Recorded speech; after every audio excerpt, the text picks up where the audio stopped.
Hi, Miss Umas, testing. Can you hear me? Hi, Dr. Amir. Good afternoon. Good afternoon. Good afternoon. So you hear me Yes, well? yes, we can hear you well, and your video is also clear.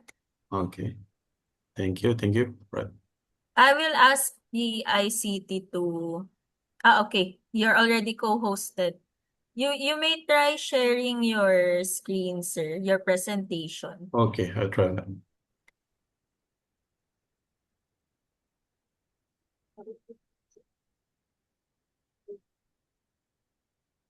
Okay.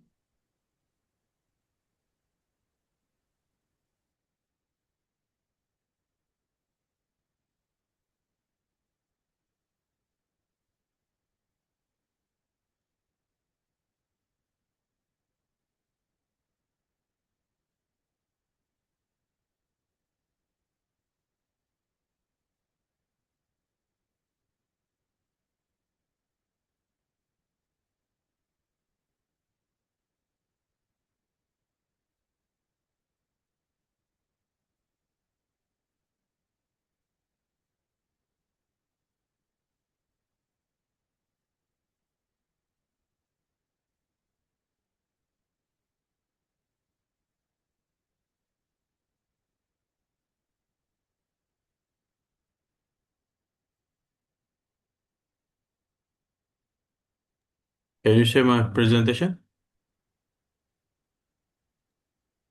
Good afternoon, sir. Yes, it is visible. So all okay? Yes, we're all good, sir. Okay, thank you.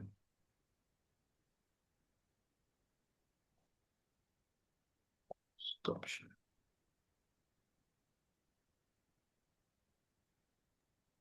Hi, Dr. Amir. Can you try renaming your name here because it says Stephanie Oh, because you used my link. oh really? My name is Stephanie Yes, now. Huh? How to yes. change my name? Huh? Wait a minute. I cannot change it.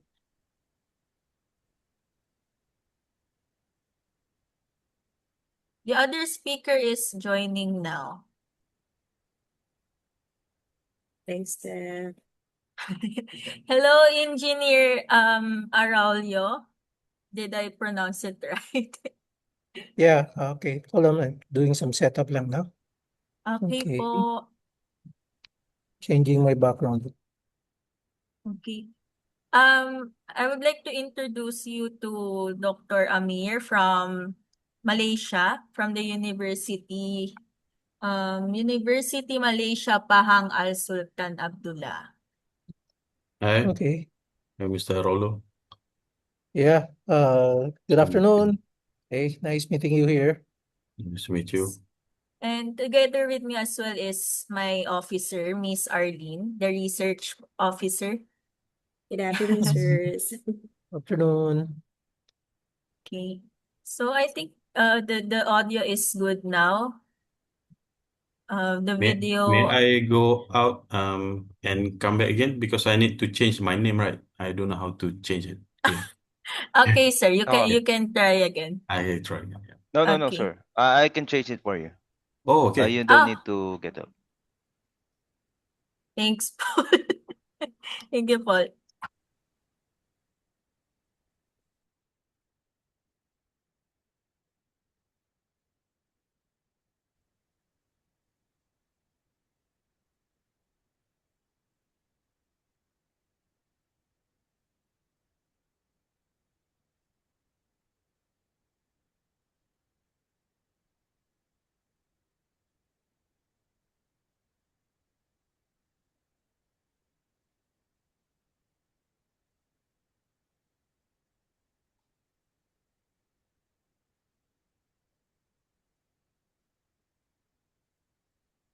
Okay, so how many do we expect?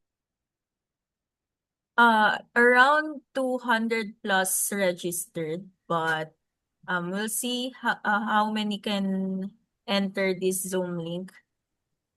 Okay, And we're also streaming it via Facebook Lives. okay. Sige. Are you ready now, engineer? Yeah, We can start now if you're ready. sure. Okay. All right. Let's just wait for others to join complete for a while.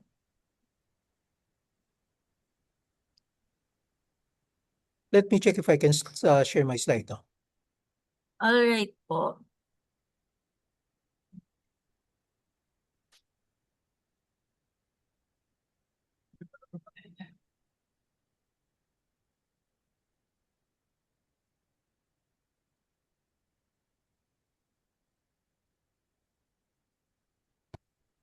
We can see it naman po, engineer. Okay, sige. So I'll just stop sharing again. Okay. There are still 4 joining.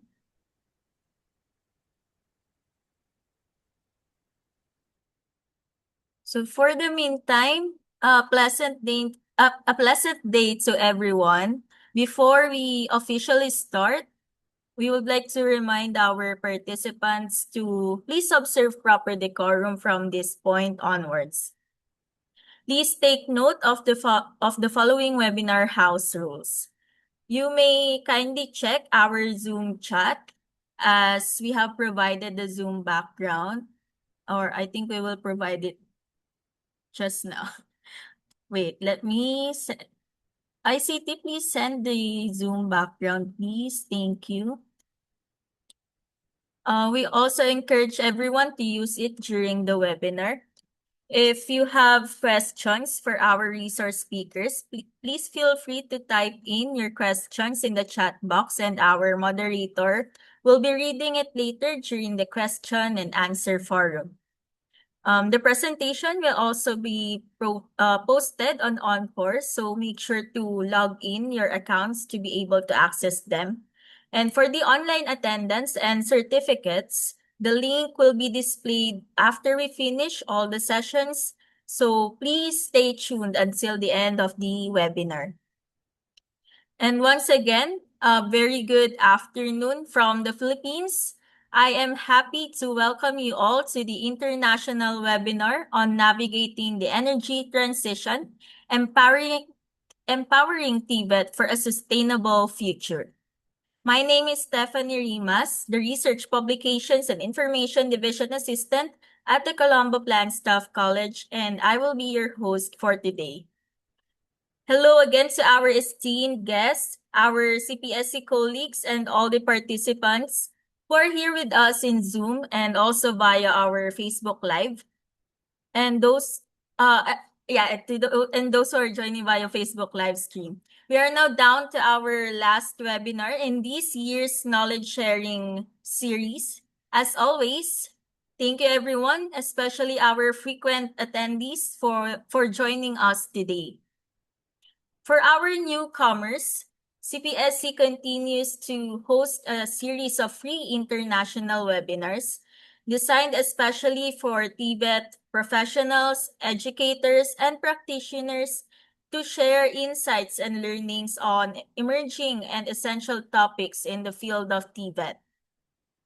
For today's webinar, our topic is very timely for all of us, knowing that the global energy system is currently undergoing a major transformation driven by climate change, rising energy demand, geopolitical shifts, and rapid technological advancements.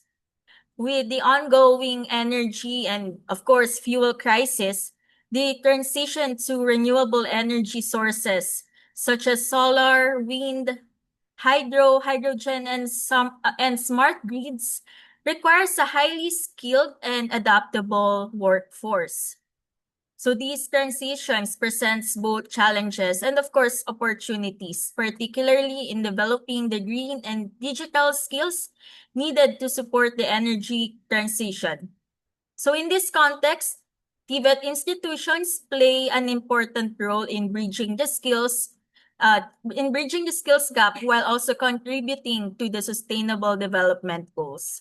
Hopefully, through this webinar, and with our esteemed resource speakers for today, we can provide you additional insights to enhance your understanding of the global energy transition and promote further sustainable energy. And now, let me pass the floor to our moderator, who shall be connecting us with our speakers for today. Let us all welcome our Research Publications and Information Division Officer, Ms. Arlene Monghe.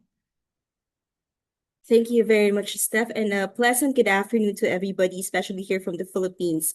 So without much further ado, let me do my share of tasks for today. So our resource speaker is an energy and management consultant currently serving as Energy Research and Program Development Advisor at Meralco Power Academy Incorporated and Director of the Philippine Institute of Energy Management Professionals Incorporated.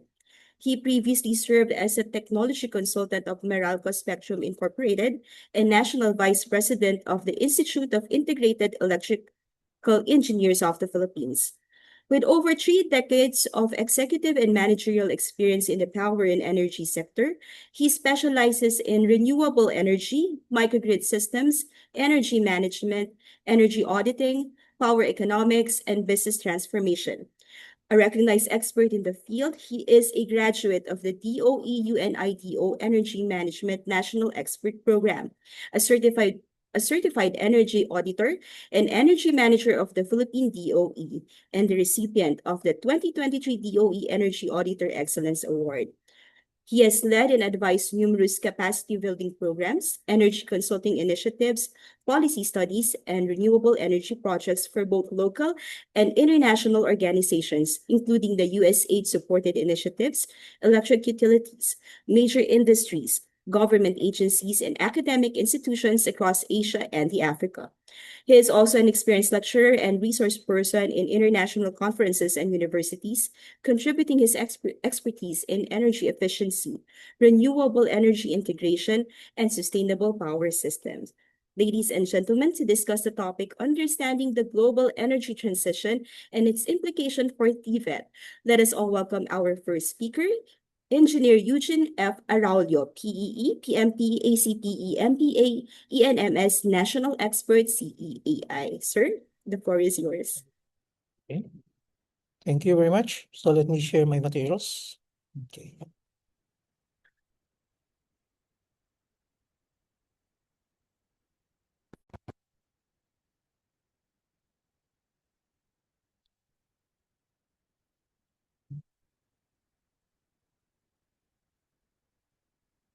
Okay, can you see this?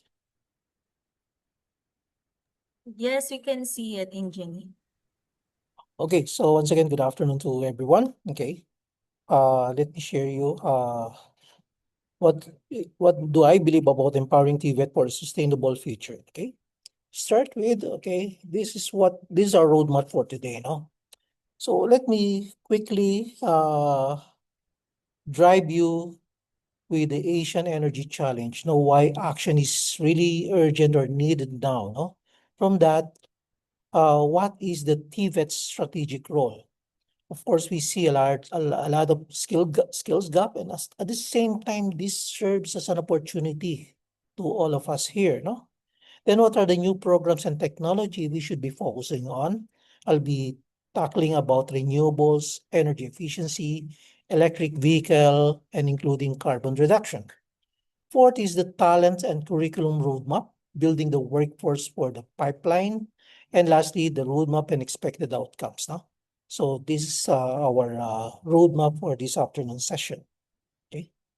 Now, the Asian Energy Challenge, no? Why urgent action is needed and where can TVET comes in, no? If we look at the energy imperative, the Asian energy imperative, so the target here is across the Asia Pacific, we're looking at about an RE share target in the total primary energy supply by 2025, no? They mentioned it's about 23%.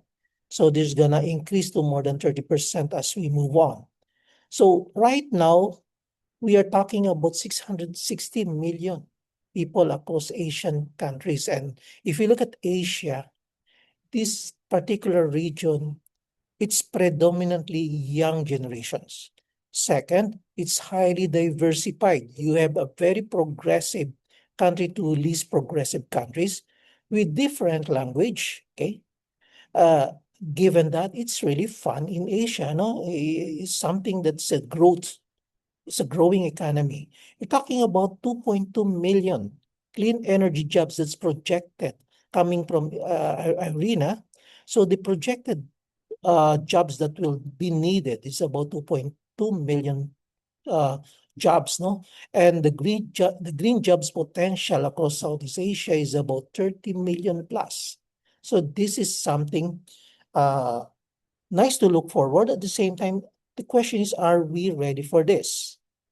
Now, what are the key drivers, no? So if you look at, the top Asian economies, you're looking here about Indonesia, Vietnam, Philippines, Thailand, and Malaysia. We see now rapid industrialization. The growth is in this region. Likewise, the commitment across these countries to have a net zero by 2050. So there are already pledges coming from Singapore, Thailand, and Philippines, given this rapid industrialization. Now, looking at the energy security, we are all faced with this particular risk, no? Fuel price volatility, availability. Also, we're looking at about target fuel import reduction or dependence post the 2022. Remember the 2022? We saw when Russia invaded Ukraine, we experienced some problems in energy. So this is something where we saw coal hitting as high as from an average of about what? $50-$60 per metric ton. It hit about $430 per metric ton. The same what happened with oil and natural gas. It really double or triple in terms of price because we have a disruption, geopolitical disruption here in 2022. Now in 2026, this year is another example, no? This is a perfect storm. We saw fuel prices, gasoline, diesel, okay, shooting up, no? It's really, this even surpasses the increases in 2022. Now, unlike Malaysia, Indonesia, which they have enough supply for coal, oil, and even natural gas, other countries in Asia, no, like Thailand, Philippines, even Singapore, we have to rely on a lot of energy importation, no? Another thing is digital transition, no?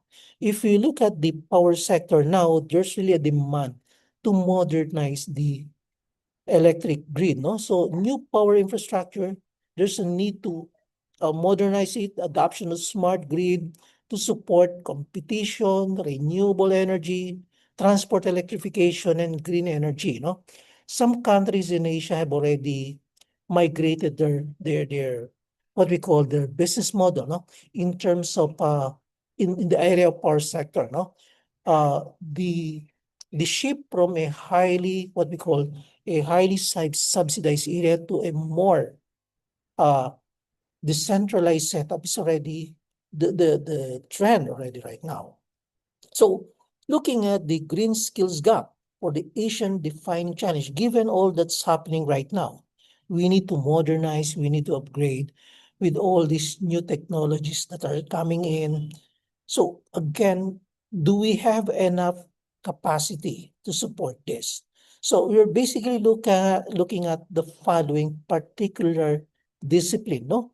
Carbon and ESG analysts, the need for energy auditors, smart grid and storage engineers, wind energy technicians, clean energy manufacturing, and very important is the solar PV. This is a growing and a booming uh, economy right now, no? So again, do we have enough complement, no? Based from uh, IRENA project, so they're looking at about 2.2 million energy jobs in Asia by 2030.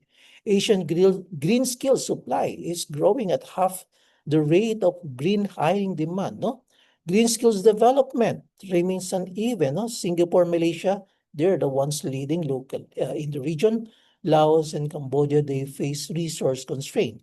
As coming from the ADB report, it's not really about the volume, the number, but really it's more of a skills mismatch. Okay, so given this, do we have the right skills to match this requirement for the industry now and in the future? So this leaves us, where is TVET now? No? So what is TVET's strategic role? So the idea is to become a training provider to Asians' green workforce. Okay. So now why I see TVET a very vital role here. TVET is the cornerstone of the energy transition. When you talk about TVET, they're basically focusing on hands-on technical mastery. This is not a college degree or a master's degree. It really looks at the blue-collar job. No, TVET, we train installers, operators, maintainers, the doers. No, these are the people who will really do the nitty-gritty part of the power and energy sector. What's good about TVET, this is also a certificate or diploma program deployed for skilled workers that can be completed in about 3 to 6 months, faster than any degree pathway. No? And equally important is, in most cases, TVET, there's always an industry academic collaboration. This is essential. Now, for the TVET to flourish, we need partnership with the energy companies, technology providers to ensure training matches the real deployment and operational needs. We can even use this partnership to be able to avail of the necessary laboratory equipment, technology transfer, because at the end of the day, this industry will be the beneficiary as well. No? So Asian-wide scalability, if we can come up with certain program that will be modular, stackable credential that will enable rapid nationwide scale across the 10 diverse Asian economies, it's going to be a bit tough, but again, each country would more or less should start trying to align itself, no? Inclusive workforce development. So TVET, what's unique about TVET, the reach of TVET can go as to the extent of going into the rural, underserved areas where they need livelihood. Unlike for the degree program, this is more tailor fit for the upper class, no? So recognized qualification, we have already the Asian Qualification Reference Framework. This is something would be considered in trying to align all these programs in the Asian context. No? So this is where I believe TVET can serve as a cornerstone. So now moving forward in terms of programs and technologies. So what would be the appropriate curriculum across the 4 pillars of the energy transition? So these are the 4 pillars, no? Let me spend some time here in this area. What are these 4 pillars? First is we talk about renewable. There's really a big trust going into renewable. We need to increase the renewable uptake in not only in Asia, but globally, because the entire globe, we are so dependent on fossil fuel. So fossil fuel, when you say fossil fuel, this is coal, which is mainly used for power generation and as well as for the industry sector.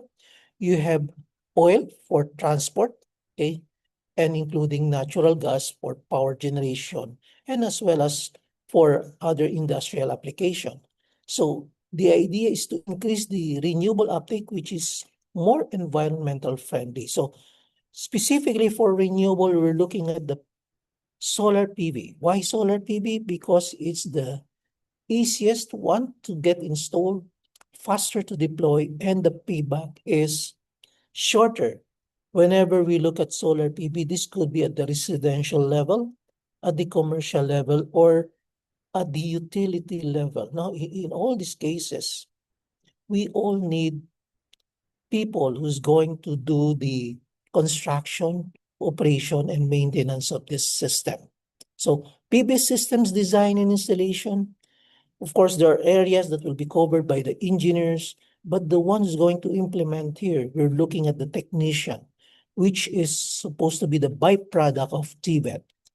The same can be discussed about the wind turbine maintenance.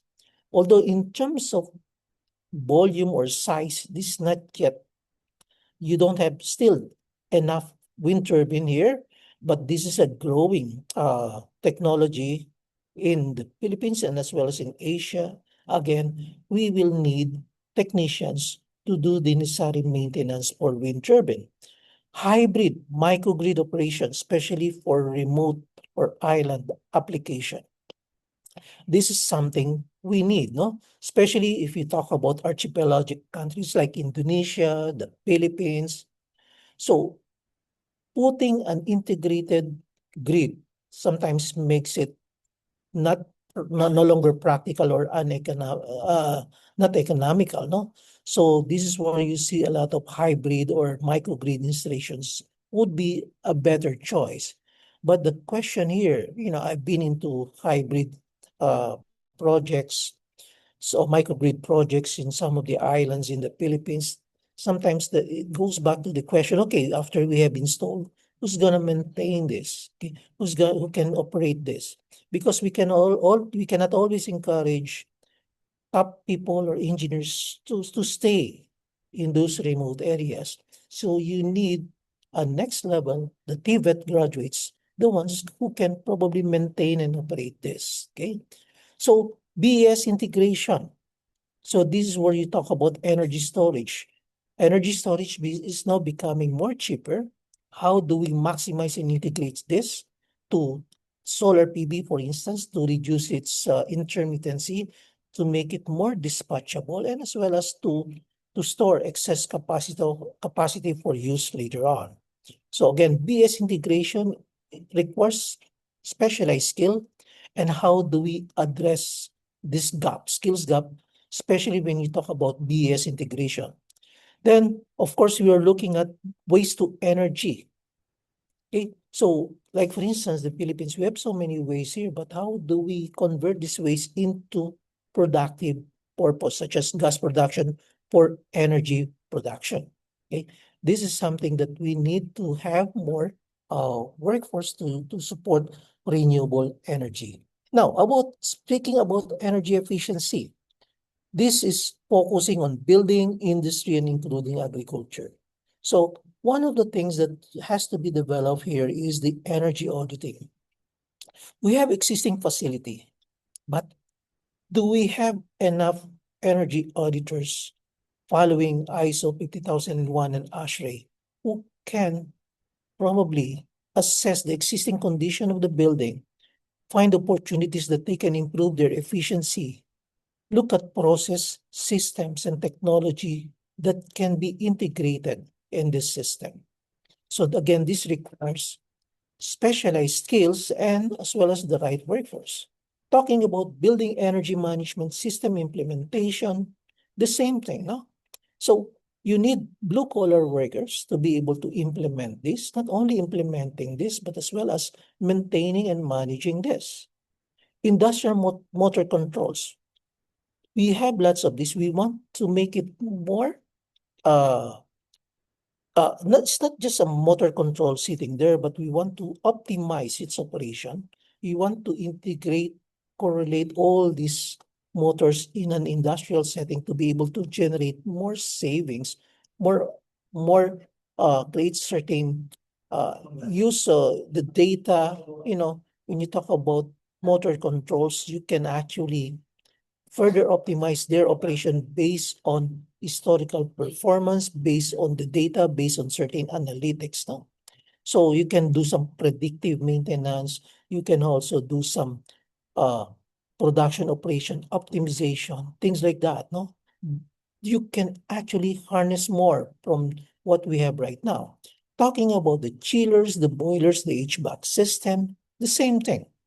So as industry is growing, we keep on trying to put all these chillers and boilers for the industrial sector. But again, the point here, do we have enough capacity, people who can properly operate and maintain them? What's happening right now is whatever is the existing workforce, they try to make do what they have right now. And as well as talking about green building, the LEED standard and other equivalent standard or the Verde code, this is something we need to consider, no? So as part of a green building, whether you're talking about the construction, operation, maintenance again, where do we get these people? Okay. So equally important is transport electrification. Now we felt, everyone already saw the impact of increasing prices of fuel, no? Diesel and gasoline. So we have our lesson last only this year, no? Last 2022 and this year, that made the consumption of gasoline and diesel engine, very prohibitive in terms of cost. So everyone now seeing the value of going into electric transport, like the EVs.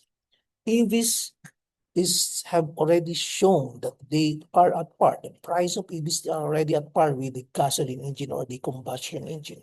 So they're no longer expensive right now, given the Evida law, given the Crevi law, they're already there, no? So this already incentivize ownership of the EV.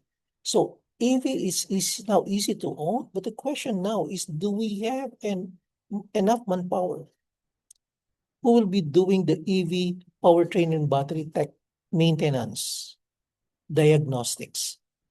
Yes, EVs, they're supposed to have cheaper maintenance cost, but sometimes what may make it expensive is the lack of necessary skilled worker to be able to do that, unlike combustion engine. EV charging installation, this is for the service entrance, no? So the proper installation and maintenance of this is something that we need to look into, okay?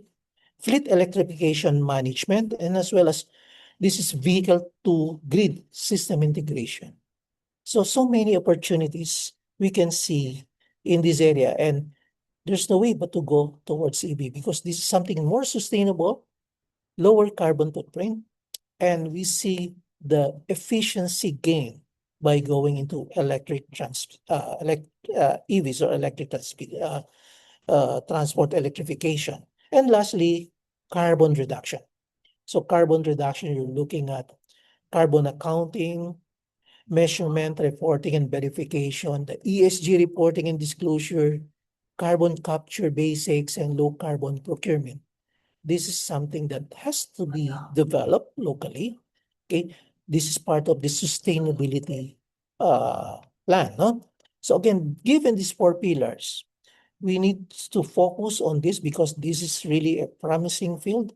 This is the way to go. And again, uh, guys, and this is something we need to prepare, no? From the TVET standpoint, from the program standpoint, this is the way to go. This is the future, no? This is something that the industry will be needing, no? The kind of workforce that will be needing. So for the pillar one, we're looking at the renewable energy program. Let's say we can have certificate in solar PV system, like the proper way to install, commission, maintain the rooftop and ground mount PV system, say up to 100 kilowatt peak. No, you can eventually have say a follow through program for the commercial or utility scale. So the idea is let's make it simpler, easy to implement, but again, something that will make them competent for a short period of time. Diploma in renewable energy technology, you're now talking here a much higher level, of course. Talking here about hybrid systems, solar, wind, BS, microgrid design, operation, and fault diagnostic. This is something that can build from one on top to one another. No, say starting with solar PV system, then maybe renewable energy technology. No, maybe there's another one, certificate in wind energy technician. This is talking about onshore and even offshore wind turbine maintenance, SCADA monitoring. Okay. You're talking here also about the safety, environment, and health, blend inspection, then also certificate in biomass, biogas, waste to energy system. No? So this, again, depending on the way the program will be designed, it's supposed to be completed in between 3 to 6 months. No? The idea is to be able to produce the right candidate, the right uh, person, the right workforce in a short span of time. No? So again, Given all this technology, of course, we need partnership with the industry to be able to do that. This is under pillar one.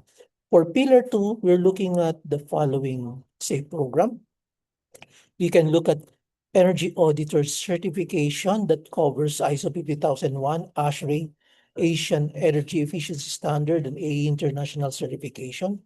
The equally important is about talking about measurement, verification, and reporting. This is something already existing already in the Philippines under the Department of Energy's program.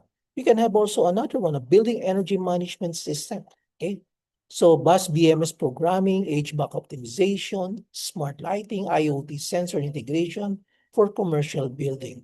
Likewise, industrial energy engineering specialists. So for the industry or the factory, most of them, they will have boilers. Now, the idea is who can properly maintain, operate these boilers? Compressed air system is equally important. Motors, furnace steam systems, these are the typical big equipment that we see in the industrial sector. Once they are properly maintained, operated, you expect 15 to 30% savings, no? So again, by looking at all these particular areas, you're trying to ensure that the company will be efficient and competitive. Okay, so this is something that the under pillar two can, programs that can probably help. Of course, you guys, you're free to develop similar program because you will be in a better position as well.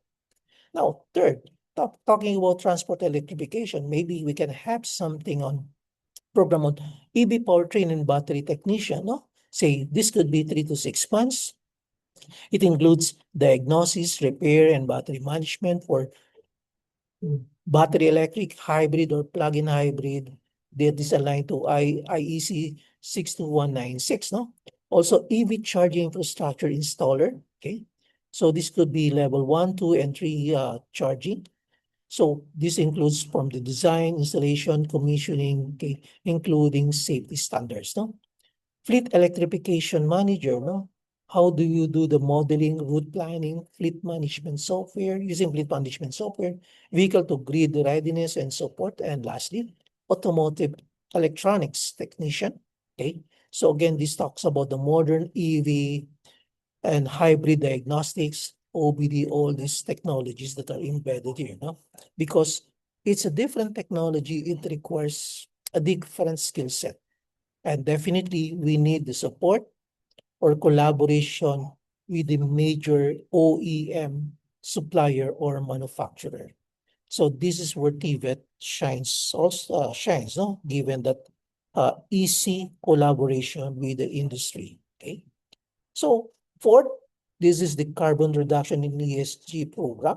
We can have something like carbon accounting and MRV specialist, okay? ESG reporting and disclosure analyst, okay? Carbon market trader or analyst, and as well as carbon supply chain auditor. No? So this is a promising field, although not yet pronounced right now, but this is something I believe we can look into, no?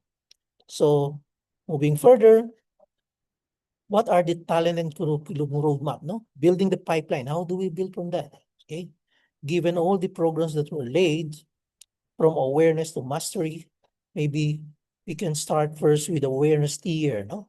Foundation modules, like in spending about 24 to 40 hours. So basically, of course, this is the building blocks, no? This is the foundation, no? So look, this is where you can start first with the energy literacy, talking about climate science, okay, health, safety, environment, and energy environment, digital tools, and sustainability basic. And very important is regulatory and policy updates. No? So we just, under the TVET, don't just focus on the technical side, but let's look at the economic side, regulatory side, policy side. No? We want to have people who is more multidisciplinary and holistic in terms of their outlook. Okay. So sometimes that is the best value we can provide to the industry. A person that is more or less a little more holistic and multidisciplinary. So sometimes decisions, sometimes uh, solutions are best developed or implemented if we know how a particular solution impacts other areas, no? So then we start implementing those certificate programs that I have discussed earlier. This could be a range of 3 to 6 months. No, this is now where you look at specialization in solar PV, EV technology, energy auditing, carbon accounting, so on and so forth. No, we can even use the existing program of the TVET right now. No, let's say I don't know, locally we have building electrician, master electrician. Okay, so from that, that can be the building blocks as well. No, then they can now move towards say a more specialized program. No, then at the advanced tier, this is where we look at next level, say 6 to 12 months, systems design, project management, R&D exposure, advanced diagnostics. This is something that this talent can look forward as part of their career development. No? And this is more a high value item. No? So all this is something that probably we can align with other countries such that this particular program can be stackable at each level.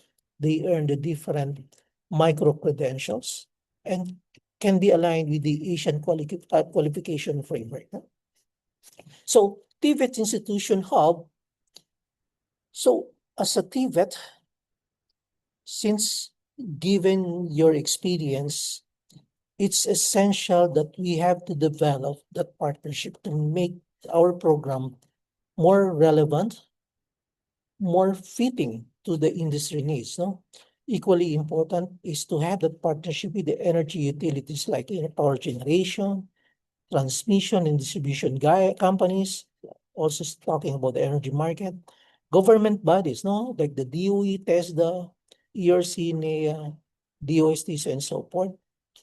Certainly, this TVET will be housed in the university area. Okay, this is where you're strong in terms of curriculum development and research.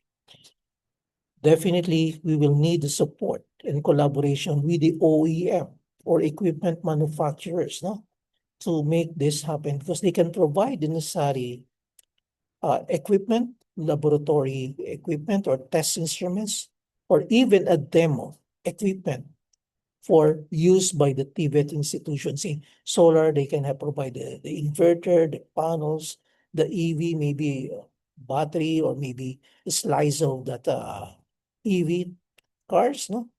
So all of that, no? And of course, the international body certainly plays a major role in terms of supporting the program, providing the necessary funding, no? Like IRENA, GIS, IFC, ADB, and JICA, no? So again, there should be a master plan for this, no?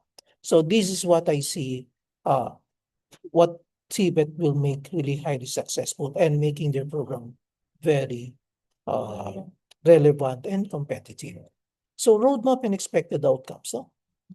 So we're basically looking, say, example, a 10-year strategy with measurable and nation-building impact, no? Say by 2025 to 2027, this is the foundation, phase one. So conduct Asian skills need assessment. This is already what we are doing right now is already part of this. Launch the 8 pilot programs, say at least say 8 pilot programs in 4 Asian nation or more. Develop this modular core curriculum. I know some of these are already available locally. Establish 20 industry partnership. Yeah. Again, this is just a ballpark number. No? Train, say, 500 TVET master trainers. Okay. So by 2028 to 30, this is something we're going to scale up. No? Expand this to other Asian countries. Deploy 50, more than 50 certified training centers. No, this one is master trainers. This one is certified training centers. Launch the advanced diploma program as well. Regional credential recognition and maybe target say about 200,000 graduates. Now, I know say for the TVET program in the Philippines, we might want to revisit our current processor system. Make it easy to develop master trainers. If we believe they're already experts or trainers out there with all the necessary credentials. Maybe we have to, I know locally we have this what we call uh programs about to be able to be an assessor, you have to go through that process. To become a trainer, you have to go through a process. Sometimes you have to exempt some of this, no, waive some of these rules. We have to be more flexible.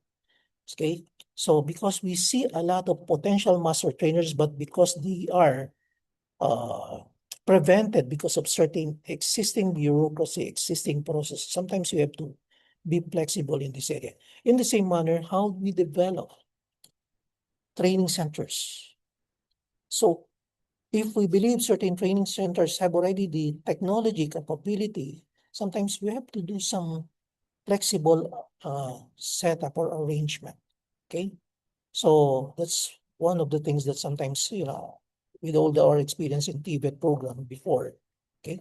So, and finally, from 2031 into 2035, this is where we look at full scale up maturity. Okay. So establish the Asian Center of Excellence. This is very nice. No? Whereby you say each particular country will have certain specialty or center of excellence. We can do some benchmarking, sharing of best practices. Okay.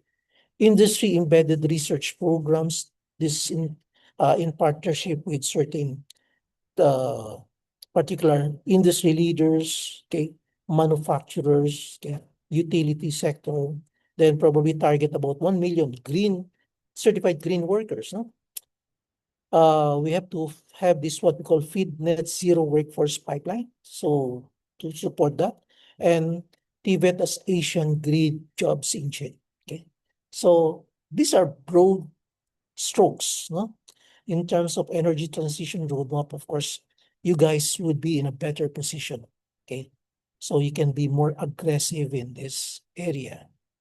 So this way, whatever we produce, whatever how do we transform a particular person to become a highly skilled person has to be globally aligned to each other so that they can easily move across Asian countries.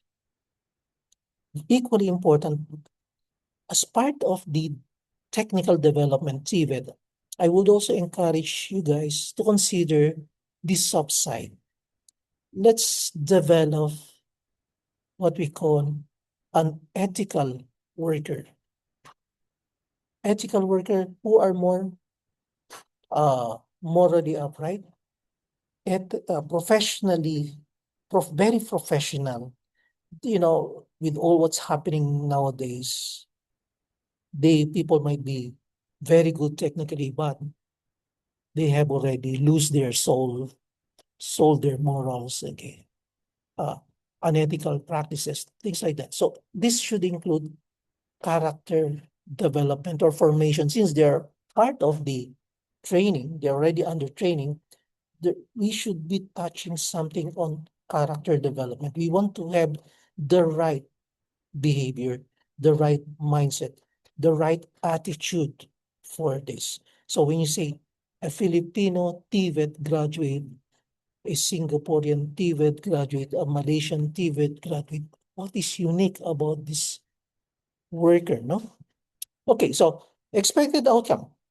Maybe at the end of the program by 2035, we're looking at about more than 1 million certified green worker.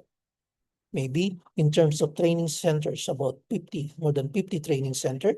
Okay, so covering 10 Asian countries. So in terms of contribution, maybe about 50 metric ton of CO2 that was prevented. So economic value of this green job may be close to more than 2 billion US dollars. And graduate employment in clean energy, probably we're looking about 80%. Okay. So investment case and critical enabler to make this possible. Well, definitely in terms of program investment allocation by category, you very important is the lab equipment and tools. This is something that can be covered through partnership with industries, OEM technology provider. No? Then curriculum development and including accreditation. I guess this is something TVET institutions are very strong, no? So together with the Asian countries. Educator training is something either develop it in-house or tap those experts from the industry. Okay. Digital infrastructure is part of scaling up, industry attachment, as I mentioned, and admin and operation. So policy and regulation. Okay. So each country would have our government mandates for green jobs, certification, energy licensing, building permits, RE. This is something that's unique in each country, but I guess we all of us have that policy and regulations in place. Funding path, how to fund this? Of course, they're already available. Uh, green finance, green climate fund, bilateral aids, something we can tap. Okay, lab infrastructure. As I mentioned, this is something that we can tap those industry partners, and the need to have quality assurance, no? By that adopting the Asian qualification framework, ISO 29990, training standards and continuous industry advisory board oversight. Okay. So yes. So again, time to act is now, guys. Ladies, let's all commit to energy transition curriculum. So probably by looking at 25% of new programs slot to clean energy track by 2026, if we can have that. Okay.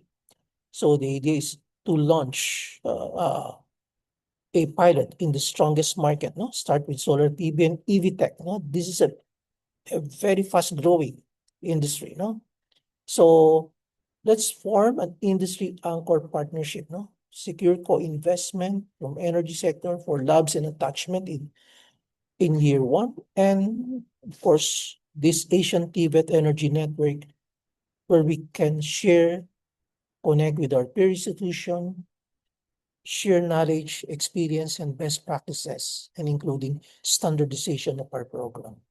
So uh, what we have, this network is really a good starting point. So again, guys, this is, I believe, the value of TVET in the industry. So many opportunities, guys. So many opportunities, but we don't have enough workforce, the blue collar jobs that will propel this economy. We can't just depend on an ordinary worker. We need a quality worker. Okay, thank you very much. Thank you very much, Engineer. That was a very comprehensive, detailed, but I guess it really opened our eyes as regards to the realities of the industry today and how we in the Tibet sector would be able to empower our nations in becoming the human capital that the world needs now, especially in the era of global economic crisis. So, sir, before we indulge with the questions coming from our audience, would it be okay, sir, if we unshare so that we can see your face fully on the screen? Okay, Okay. thank you very much, sir. So, sir, for the first question, if I remembered it correctly, it was in 2025 when we had our COP30. And then, of course, it paved the way for us to have a better appreciation of what net zero is all about. Then suddenly, the global energy crisis came into the picture, in the early 2026. So, how did the industry specifically reacted in terms of human resource development, human resource management, when the global energy crisis, which is actually not a concept, not something unfamiliar with us with the COP30, suddenly came full blown right in our faces because of the crisis. Yeah, industry reacted in various ways, right? The COP, the objective here is to reduce the carbon footprint, right? So when you say net zero, there are the different definition. Net zero could be net zero energy. Normally, when we talk about net zero energy, that is probably we're looking at about 2050 or 2060. So far journey, no? So that means whatever you consume, you also produce that energy. So such that it's net zero. It's still a long way to go. Now, when you say about net zero emission, this is where you talk about whatever you use, low carbon, maybe coming from renewable, whatever you produce, you try to capture those carbon, or maybe the idea is in terms of environmental impact, so it's zero. So now, energy crisis, the reason we have this energy crisis, what triggered this energy crisis? Basically, availability of energy resources. The Philippines, we don't have enough energy. We import 90% or more than 90% of our energy. We depend on import, and that means we are uh, exposed to all kinds of disturbances outside. So when the supply is not enough, supply and demand means the price will go up.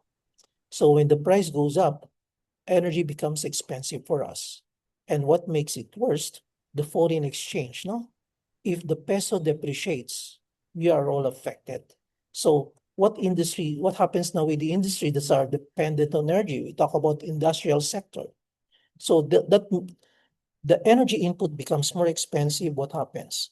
Their cost of production, the cost of goods becomes more expensive. So what happens is they look for ways to reduce their operating cost, manufacturing cost. This is where you look at, cutting people, cutting corners to be able to make their product just a little bit competitive. Of course, if we talk about the energy in the industrial sector would account to about 5, 10, maybe as high as 15%. Just imagine if the price of energy doubles. So you're left with a big problem. No? So they have to react in trying to cut costs somewhere, trying to cut costs in terms of maintenance, cutting manpower, okay, all these savings, no? So, but then let's look on a long-term basis. How can we mitigate ourselves? How can we lessen our exposures to this? But we have no way to do that. Except that, this morning I was also talking on another group. How can we mitigate ourselves from this uh, kind of crisis? Well, the only way we can do is to make ourselves more self-sufficient, self-sustaining by reducing our dependence on imported fuel. How? By making ourselves more energy efficient. But simply looking at our own homes, our own industry, our own offices, the way we consume energy, for sure, in terms of behavior conservation, there's a lot to save. Now, next, looking at technology, process, and system. So if you look at the current process, business process, the technology we're using in our operation, offices, etc., this is something we can do something to be able to improve our energy intensity, then adoption of renewable. We haven't really maximized this because if we can only look at reducing our energy intensity by 30%, 40%, that will reduce our total dependence on energy. At the same time, increasing the uptake for RE. Now, equally important is embracing transport electrification. So people just take it for granted. The law is there already. The incentives are already there. Why don't we start shifting to electric vehicle? For electric vehicle, in terms of comparing their capex, comparing an EV and combustion engine, they're basically at par. In fact, electric vehicle is now, should I say, cheaper than combustion engine. So, parehas na sila. They're the same. Now, in terms of operating costs, you will save no less than 70%. Okay? 70% savings. Imagine. So, if you save 70% in terms of operating costs, that's a lot of money. Okay? So, people doesn't see that, no? So if you see that value, and of course the cost of maintaining an EV is a lot cheaper than combustion engine, just imagine. So I myself, I'm also I always walk the talk. I personally did that. I experienced having a very efficient household, doing good building insulation, good building envelope. I also embark on using energy efficient appliance, putting a net metering solar PV system, adopted an EV system. Now I am no longer paying my electric bills for the last 2 years. That's a big savings. My fuel budget used to be say about 10K a month. Now it's down to 2,000 a month. That's about 80% savings. So just imagine if even if I charge during daytime, when the sun is, if I have a clear sky, it's also a policy. I even save more. So again, we can do something if we can only have that kind of mentality. So again, company industries react differently. Most often, these are knee-jerk reaction. So they instantly will look at areas that they can cost because they want their product to be a bit competitive in the market because they don't want to lose the business. But let's sit back, take a look in what way can we improve or maybe mitigate the impact of all this energy crisis in our operation. So yeah. So but again, this requires the right talent, the right consultant. Sometimes you need to have consultants. This is something I tell the industry, no, commercial, industrial. You need a consultants, experienced consultant outside looking in for you to open up. Now, sometimes you don't see the blind side. You don't. There are a lot of blind sides. I call it uh uh sometimes I call that the what do you call treasures, no? Treasure hunters. No, sometimes these are treasures that are hidden. Sometimes you forget to open that up. No, so there's so many opportunities. Yeah, I audited a lot of companies already, from commercial, industrial for the last 4 or 5 years. They were shocked. There's simply a lot of opportunities they forget to see, or maybe they're blinded by that. And sometimes it requires a different mindset. Okay. So yeah, I hope I Perfect. answered your questions. Yes, sir, Definitely, definitely. iba yung reaction mo industries. Yes, Well, yes, sir. you can blame them because their focus is in terms of operation, their focus in terms of pro profitability. So sometimes they're looking at other source. Okay, instead of getting power, should I just what? Generate my own power? That's even more expensive. So, well, yeah. Okay. So somehow it's a wake-up call, sir, for us to finally act. Because at first it was just like concepts and all, and then actually facing the global energy crisis. It is something that, of course, we have to work on because this is not an isolated case anymore. So, sir, thank you very much for that answer. Going back to our audience, one question, sir, from Mr. Ali Farouk. For Pillar A, the training in wind, biomass, and others requires a massive investment, and TVET institutions find it hard to manage, especially with the higher capex. How important is it to devise an apprenticeship type model for these sectors and also to recognize existing workforce through the RPL or recognition of prior learning? So what's your take on this one, sir? Yeah. Well, there are several models here. No? Either the institution will invest together in partnership with, say, an OEM supplier. Say, example, let me focus on solar PV system. I believe there are several manufacturers. Equipment could be inverter panels. They are more than willing to give a solar panel, maybe a sample inverter, whatever. I already tried it. So just get a few equipment or even the cables itself. That can be an asset. I already did this in the Meralco Power Academy. So we were able to secure several panels, inverters, cables, whatever. So we used that for our training when we did a boot camp before. So they gave it at no cost. All you need to do is to have a space where you can do the training itself. This is an institution trying to get all this equipment without capex by securing a good partnership. Now, what can you offer? Of course, anyone can sponsor that, but it has to be something what's in it for them.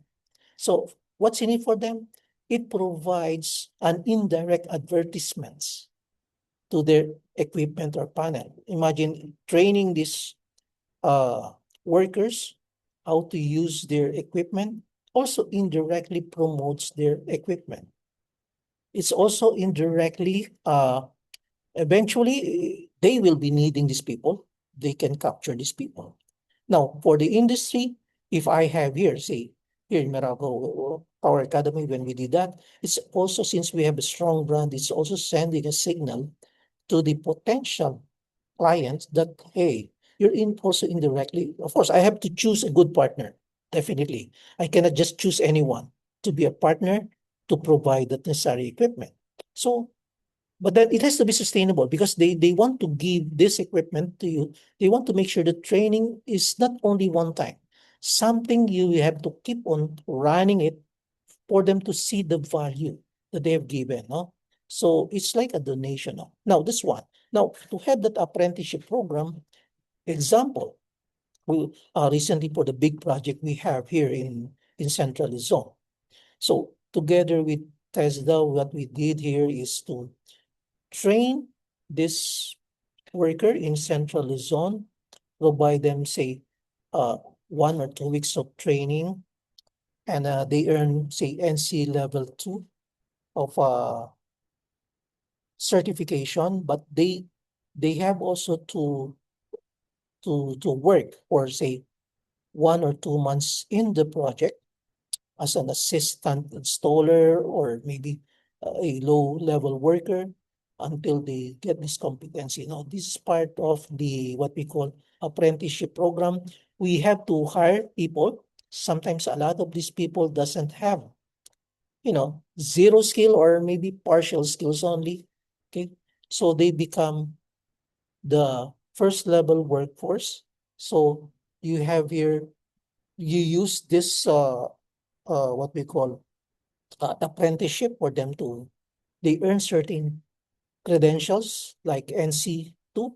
This is the certification. And at the same time, before they earn that, they have to complete the training or training. This is apprenticeship. It's like an OJT, on the job training, no, for 1 or 2 months. Then eventually they can start moving forward, no, to a more enriching career, no. Of course, there are others naman, no, who already kind of like, for instance, these are there are we have also supervisors there whereby they are already currently a graduate of TVET program, say NC level 2, say building electrician. Okay, so you want to advance your course because this is a foundation. So you can take this solar PV program that will add more value to your career, no? So it's like, so again, there should be a project, number one. We need cooperation with the government entity and DOLE because uh, you have to follow certain rules in terms of employing these people. Okay. Uh, there are the commercial consideration, the legal consideration we have to look. Sometimes I know it's very tough. There's so many regulations in the country. I think one of the things that the government has to look is how can we simplify these regulations in terms of hiring temporary people in a project? How can we make it more business friendly? I know most of our labor laws here are more pro labor, no? So it has to be balanced with, how can we make it more business friendly so we can easily acquire people? And sometimes, yeah, let's face it, there are people who are really a big problem. It should allow also the industry to fire these people if they're not really performing. No? So again, this is what is good about other countries. No, they can easily hire and fire. No, if they don't perform. So yeah, again, somebody has to look on these areas. No, so in terms of apprenticeship, as long as there's a project, our problem is we don't have enough people. That's why you have to integrate kind of source of a training. Plus, you have also coaching. You have expert people coaching these people. But during the program, what we do is to tie up with TESDAS. That way, these people earn credentials at the same time. They get more, their engagement is high because they see something. They're developing their career, no? Rather than just hire them a plain labor or a worker, then that's nothing. No? Something they gain also, no? In return, no? Iba yung ano eh. From the point of view of the person, if I earn certain credentials or certification, it adds, no? Para bang they get inspired. Second, they can even use that when they move on another project. So they have something to show. It's like a diploma, no? A college grad diploma. Something, this is very important for the people. Feeling recognized through some form of certification, but they have to earn it. It doesn't have to be, we should not give it for free. Yeah. Definitely, sir. Has something to do, of course, with the stackable credentials that you've mentioned a while ago, sir, in Yeah. micro-credential, which is actually directly connected with the RPL, as mentioned by Mr. Farouk a while ago. So you also mentioned, sir, that currently a lot of focus is on solar installers, and we have curricula, master trainers in some countries, but one of the more attached area is storage, such as batteries, in manufacturing, repairing, installing, as off-grid systems will be becoming popular. So definitely this is a rising industry, so to speak. With the threat comes the opportunities out of the global energy crisis. So, sir, we have like plenty of questions here right now, so I will just scout some. Regarding with the concern of Meralco advocating stricter implementation of rules against guerrilla solar installations, what is your standpoint, sir, on the arising issue? Yeah. Okay, I sir. remember when I developed the solar PV bootcamp, that's a 5-day training program, a very comprehensive training program for developers, enthusiasts, things like that. Well, maybe guerrilla is just a term, no? Mhm. Kasi sometimes solar PV, sometimes you can do it yourself, no? Do it. But then once you talk about electricity system, you know, for a simple household, diba? If you are putting a house or even a building, the the house or the building, you have the civil works. The civil works, this is the structure. It has to be designed by civil engineer and a structural engineer to make sure the structure will hold even if you have intensity 7 earthquake, properly designed. Just recently, what happened, I think in Angeles, there was this Yes. building 7, they collapsed. So, number 2, electromechanical system. The electromechanical system, even if you look at the piping system inside the building or even the house, it has to be properly designed, constructed, because otherwise you'll see, I've seen a lot of simple house, no? Uh, Pipes from these pipes, no, for the water pipes, no? Improper, just installed by whoever, no? So eventually the problem came out, no? With all these leaks somewhere, stuck, the flush doesn't work well, the water gets mixed with the septic tank, whatever, no? So yun nga eh. Now, when you talk about electricity system, it has to be properly designed by a professional engineer. So meaning, uh, electricity helps, makes our life convenient. But again, electricity can be a hazard. If you don't properly design it, it can lead to fire or electrocution. So the same with solar PV system. Yeah, it's easy to play with solar PV system, but then do you know that the solar PV system, a real solar PV system, the voltage, once you start connecting the solar PV system, the voltage there can reach up to 1,000 volts. You know, our voltage at home is only what, 230 volts. Now you're talking about 1,000 volts. No, no, no, no. They don't understand that concept, no?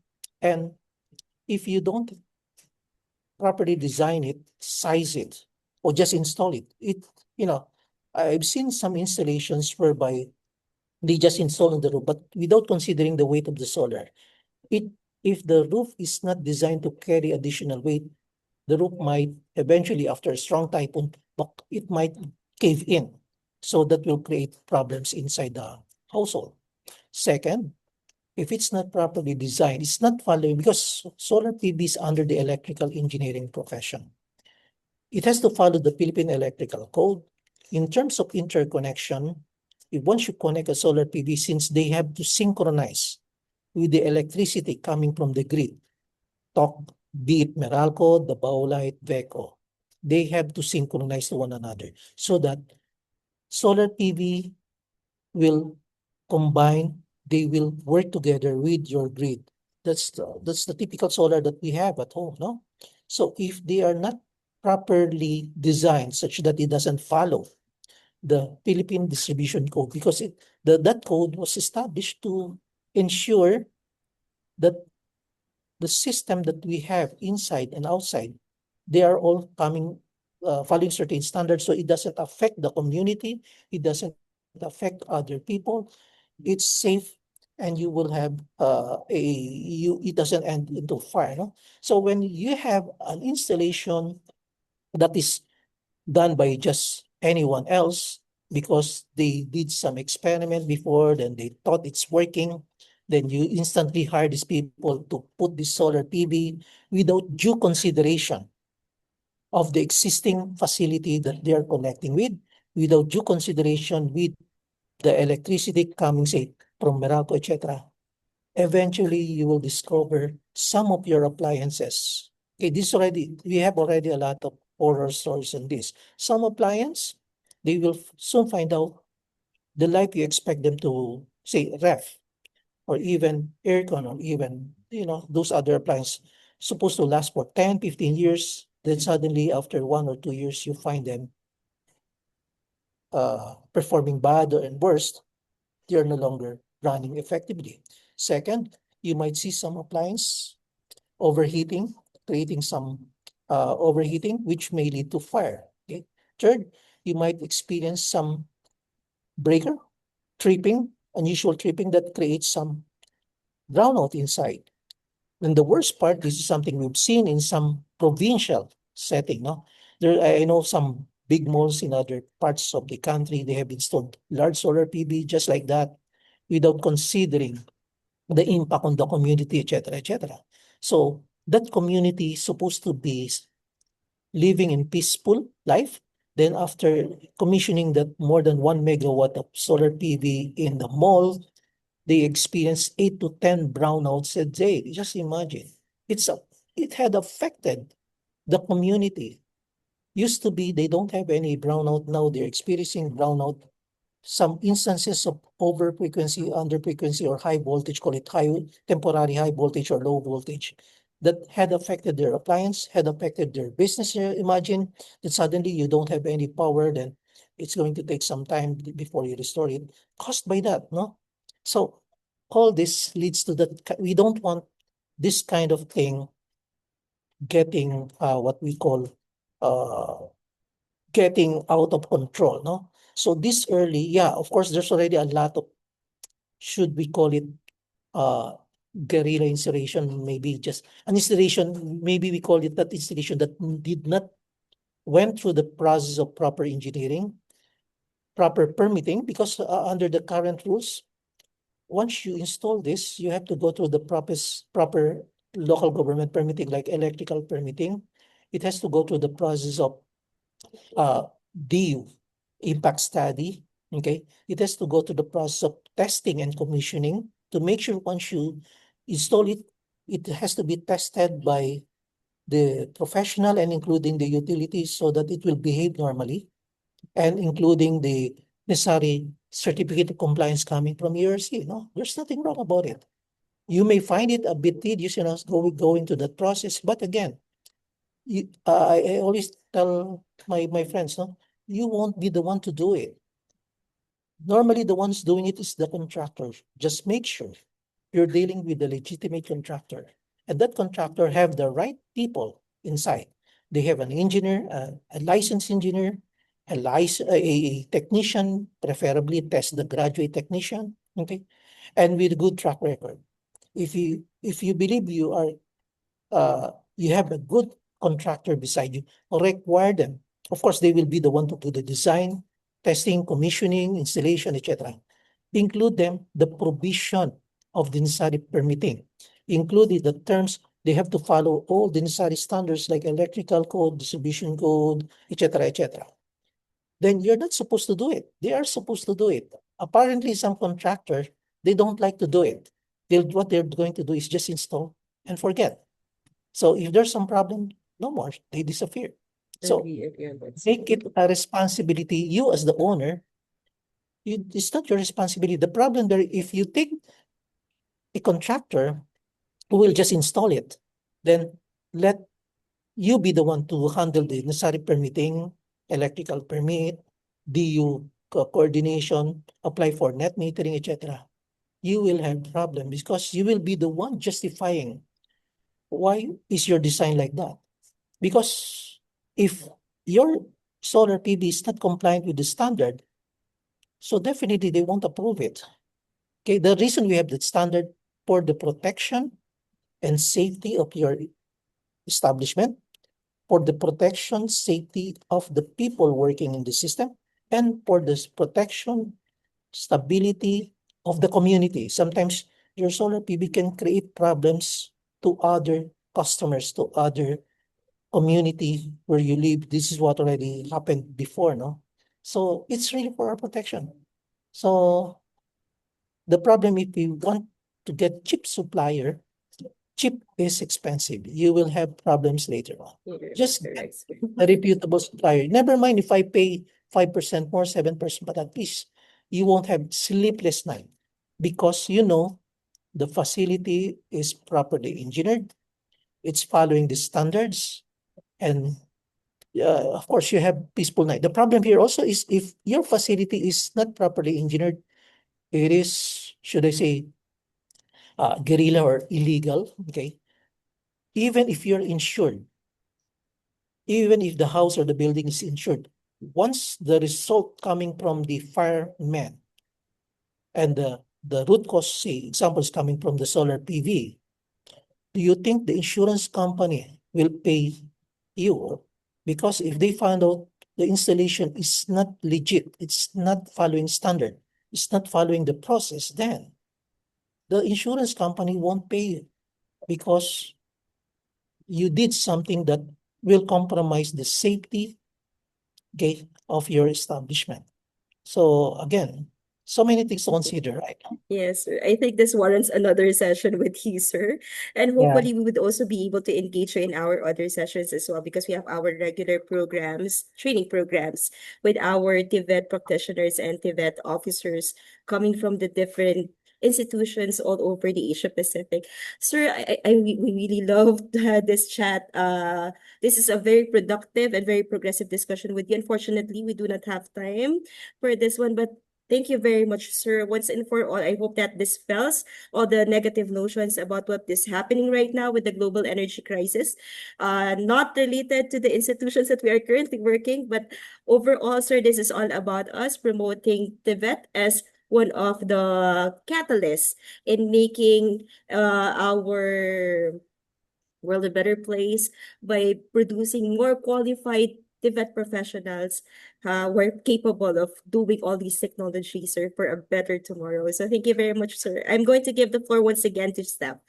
Thank you, sir. Uh, just to add Yes, sir. maybe, uh, all these lessons I'm telling you right now is I personally experienced that. I personally experienced putting our solar PV system.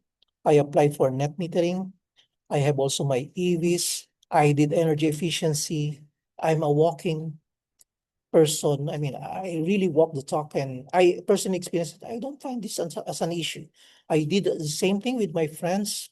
This shouldn't be an issue. Sometimes people, just a little bit small inconvenience, they always look at, shortcuts, things like that. No, again, I saw now because of the adoption of all these things that I've mentioned, I now get, I mean, I have all the benefits now. I'm no longer paying my electricity bill. Just imagine, because good energy efficiency, the use of renewable, proper sizing, proper engineering, and I have my EVs, I save a lot in terms of, instead of spending that big gasoline transport expense, I just only spend that's about 70 to 80%. Okay. Fun to drive also. The EV is fun to drive. It's even better than gasoline station. You guys, you have don't try to adopt this already. Of course, make your own home energy efficient. What can you do inside your home to improve your energy intensity? You don't need a big appliance, maybe just a small appliance. But again, proper engineering, proper training, and don't just get swayed by this marketing and sales guys trying to sell you something, no? So always consult professionals. Okay. Thank you very Thank you, much, Arlie. sir. Sir, let's just wait for the staff. Staff. Thank you very much, Miss Arlene and Engineer Arroyo, for a very meaningful discussion for our first session. Before we conclude our first session, Let's have our commemorative group photo. May I request everyone to please turn on your cameras and have our group photo with Engineer Arroyo. May I request ICT to please assist us? Thank you. Hello everyone. Kindly open your camera for our virtual picture. Thank you. Okay, one, two, three, smile. Okay, one more. Smile. Last one. Okay, smile. Thank you everyone. Thank you, ICT. So, moving forward, let us now proceed to our next speaker, who will discuss about green skills for renewable energy systems. May I invite again Ms. Arlene to introduce our esteemed speaker from Malaysia. Thank you very much once again, Steph. Our second speaker is an academic and researcher at the Faculty of Mechanical and Automotive Engineering Technology, or FTKMA, University Malaysia, Pahang Al Sultan Abdullah, or UMPSA. His work centers on renewable energy systems, particularly advanced solar thermal technologies and solar absorbers, with growing interest in electric vehicle charging and solar drying applications. He obtained his PhD in renewable energy, focusing on solar thermal absorbers from the Solar Energy Research Institute, or SERI, in University Kebangsaan, Malaysia in 2017. He completed a Master of Science in Energy Conversion and Management at Hochschule Offenburg, Germany in 2009, and a Bachelor of Science in Mechatronics at Hochschule Reutlingen, Germany in 2007. Before joining University Malaysia Pahang Al Sultan Abdullah, uh, our speaker was involved in a combined heat and cooling power, or CHCP, project at the Fraunhofer Institute for Solar Energy Systems, or ISE, Department of Thermal Systems and Building Technologies in Germany. His academic and professional experience reflects a strong commitment to developing high-performance solar thermal and renewable energy systems for practical engineering applications. Without much further ado, to discuss the topic building green skills for renewable energy systems through TVET, let us all welcome our second speaker, Associate Professor and Technologist, Dr. Amir Abdul Razak. Dr. Razak? Thank you very much, Ms. Arlene. Let me share my screen.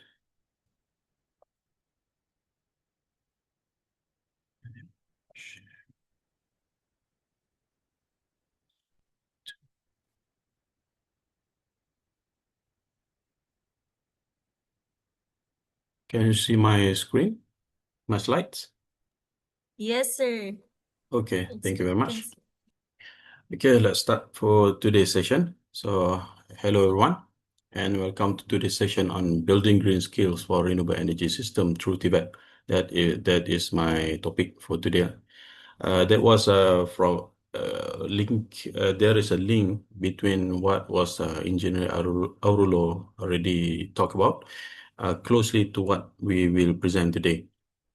Okay, so our focus today is on preparing a future-ready technical workforce for ongoing energy transition. So, a bit background on myself, as mentioned by Ms. Alin, I'm from University of Malaysia Pahang, Sultan Abdullah, and currently serving as Head of Energy and Climate Change under Sustainability Development Center of UMPSA. So, just quick introduction, so you know where I'm coming from.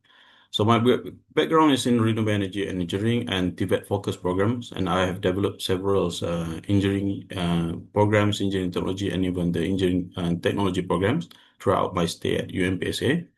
And over the last few years, I also involved in multiple curriculum development, and also helping the government organization to develop their green skills courses. Yeah. So I speak from that perspective today. We have four main objectives for this session. First, we will define exactly what green skill is, what means in the context of TVET. Second, we will map out the specific technical, digital, and safety competency required for the TVET. Third, we will examine how TVET can quickly respond to the changing industry demands. And finally, I will present a practical roadmap to help institutions build renewable energy-ready talent. Okay, the world is moving rapidly from conventional system towards cleaner and smarter technologies. That's evident from what was presented before by Engineer Arulo. However, technology often develops faster than workforce can adapt. That we can feel it now. We can see that too many technologies coming in, but we have lack of staff. We have lack of workforce to cater these demands. So new system can be installed quickly, but they still need technicians, supervisors, engineers, trainers who understand how to operate and maintain them. This create a transition challenge from technology deployment to workforce readiness. And it has happened already throughout this to the many countries overall the world of this lacking. Okay, now let's begin with part one, the macro need and the competency gap.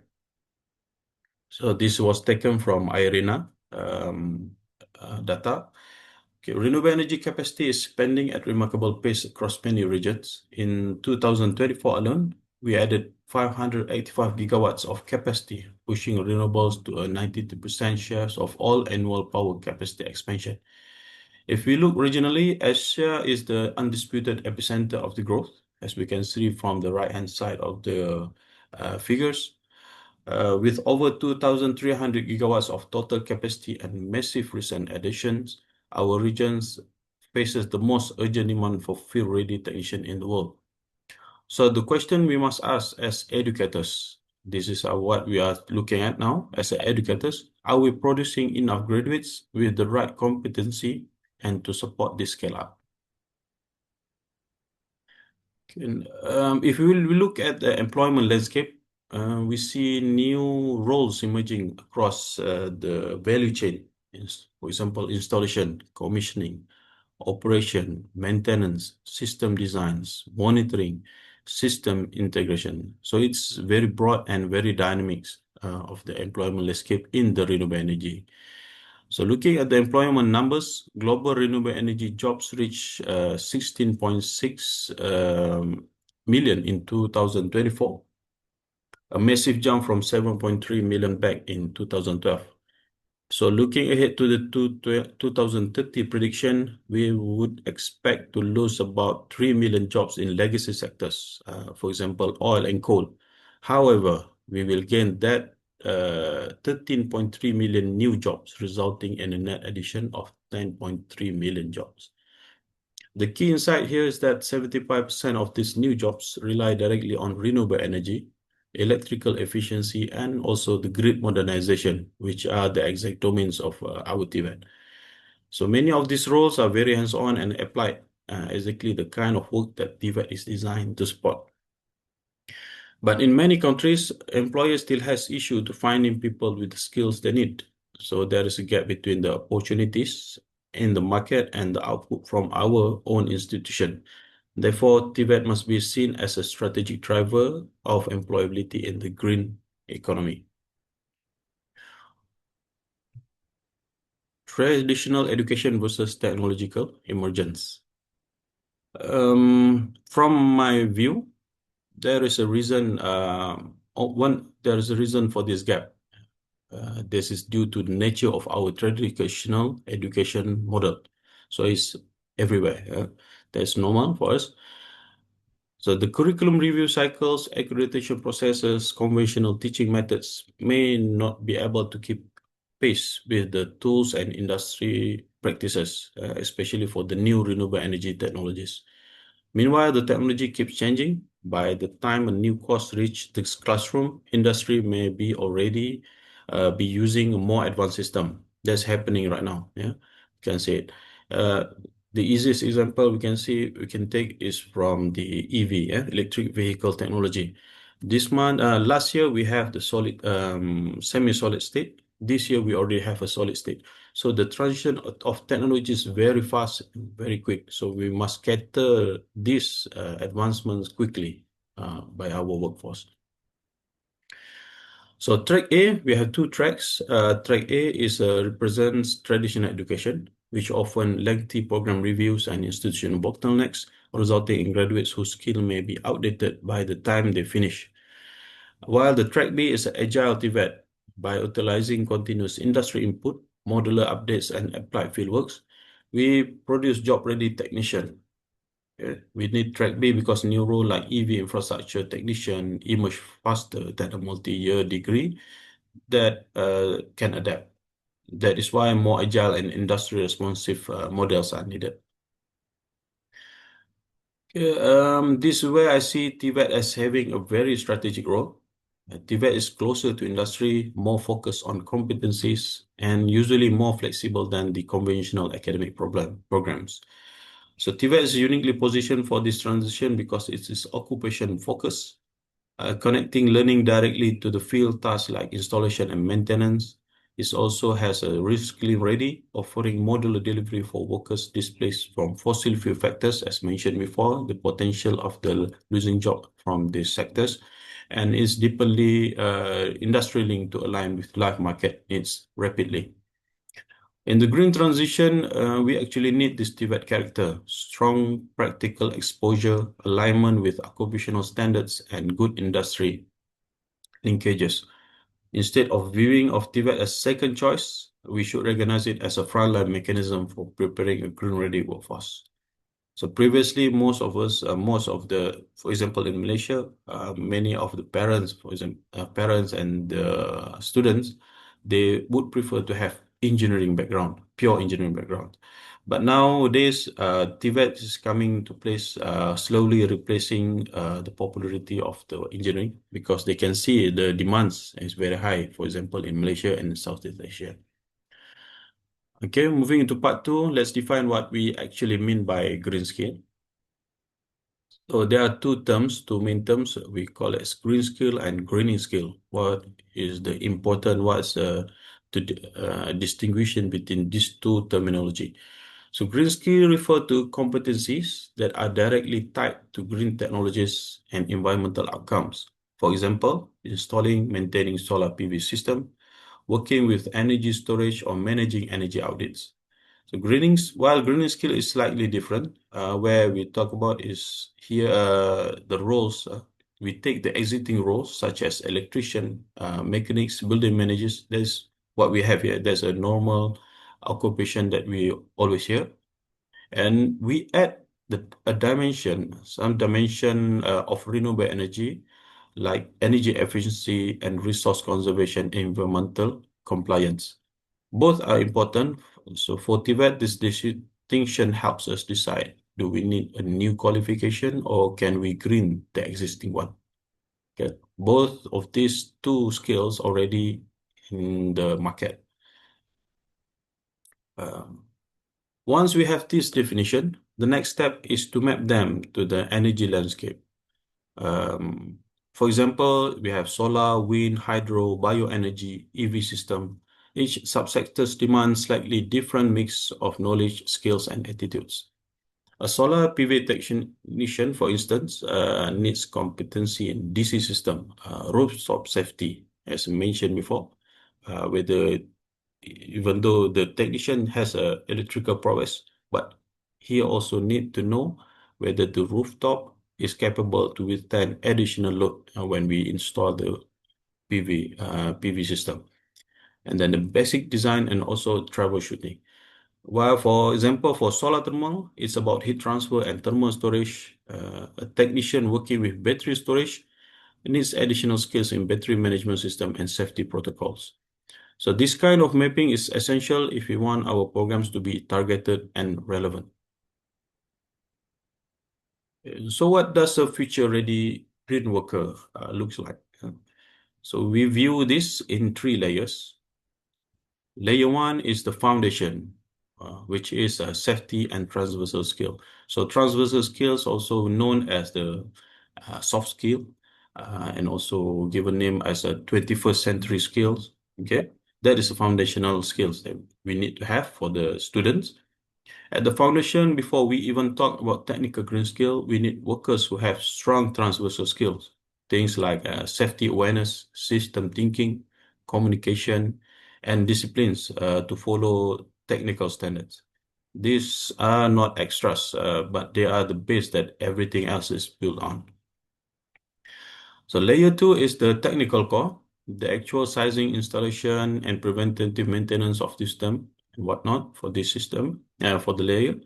And then finally, the layer 3 is the digital accelerator, whereas these skills, like for example, remote diagnostics and performance simulation, will help the worker to assist or to expand their skills higher in the renewable energy field. Yeah. So, for example, a green worker must be technically proficient, digitally fluent, and safety obsessed. That's a terminology I give because without these three things, they cannot become a future-ready green worker. If we remove one part of it, for example, just take the layer 1 and layer 2, of course, there can be a functional green worker, but they are not future-proof green worker. Okay. So this just to ensure that our graduates remain employable, even the sector changes. Next is part 3, re-engineering TVET. Now we move to the institutional side. How do we actually re-engineer TVET to deliver these competencies? I'll touch on barriers we face and then some models that we can use to integrate green content into our existing structure. So these are barriers to workforce that we need to discuss. Okay, from my observation, to bring people into workforce, three main hurdles must be overcome. Yeah. Number one is the financial burden, with over 50% of people citing that tuition fees and the opportunity cost of not working as a barriers. Often they are not involving in the TVET education. So we can solve this with the apprenticeship grants. Yeah. The apprenticeships concepts are already known throughout many countries in Tibet. So for example, I take example from in Malaysia, we already has the concept of apprenticeship as a work-based learning, whereas some programs or academic programs, we offer 2+2. Two is education at the university, and the other two is the direct attachment at the company or the sectors that can accept them that link with this program. So the cost of the fees and also their salary will be paid by the company fully during their 2 years tenure at the company. Okay. Second is the geographic friction. Whereas a rural worker shouldn't be locked out, we need decentralized delivery and virtual labs. That's what we can do to help them. This can be seen, this issue can be seen, for example, very rural areas, isolated areas, even in Malaysia, and I think many countries has this issue, geographic friction. They has the talent, but the talents cannot get their hands on the education that available. The third is the risk of informality. Without formal access, workers takes unsafe informal jobs, which we can combat by offering modular micro-credential that formally certify their skills. So if we ignore these barriers, we will keep talking about green skills, but the actual pipeline of worker will still remain limited. At the same time, we have a large pool of existing workers in conventional energy, automotive, electrical, and construction work sectors. So many of them can transition into green role if offer a proper skilling bridge. So transitioning worker from legacy sectors like oil and gas into green sectors like offshore wind, photovoltaics, and whatnot requires modular upskilling. This means short focus modules that recognize what they already know and then add specific green competencies. Crucially, 47 of fossil fuel workers can transition with minimal reskilling because they already has the experience. They already has the experience previously. So just they need additional modules that help them to bridge to the green sectors. We also can use recognition of prior learning or RPL, or in Malaysia, we call it as accreditation of prior experiential learning or APL, as for Malaysia, to validate their existing skills so they don't have to start from scratch. it is evidently more efficient and respectful than asking them to start from zero. And it follows us to scale up. It allows us to scale up the green workforce much easier. So in terms of curriculum development, when updating our curriculum, we have two main approaches. One is to embed, the other one is to add. Yeah. So the embed, or also known as the infusion approach. Okay. Infusion method, we take existing modules and inject sustainability and digital diagnostic into them, like adding smart metering to a traditional electrical program. And the other one is the add approach is standalone, creating entirely new modules or micro-credential for deep specialization, like battery storage integration, and what else? EV system, electrification.